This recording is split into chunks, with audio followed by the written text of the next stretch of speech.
এই মুখটাতে যেন মায়ায় ভরা। জানো তো মিষ্টির শরীরটা ভালো নেই। এই কয়েকদিন আগেই জ্বর, সর্দি, কফ, কাশি প্রচণ্ড পরিমাণে হয়ে গিয়েছিল। সেটা থেকে মুক্তি পেয়েছে। আবার যে কোথা থেকে ঠান্ডা লেগে গেছে বুঝতেই পারিনি। তো কিন্তু ঘুরতেও যাইনি। আর সবকিছু শখ আহ্লাদ ত্যাগ করে দেওয়ার পরেও বাচ্চার যখন শরীর খারাপ হয় খুব খারাপ লাগে। মেয়েটার এই কয়েকদিন আগেই খুব শরীর খারাপ থেকে উঠেছে। আবার সেই যে প্রচণ্ড পরিমাণে জ্বর হয়েছে তা না, মেয়েটার এই তাপই ওঠেনি।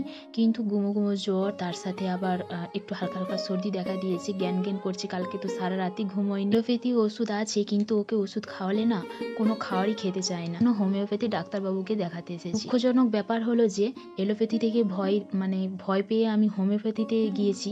কিন্তু হোমিওপ্যাথি ডাক্তার কি করেছে, সেই ফোঁটা, ফোঁটা ওষুধ দিয়েছে।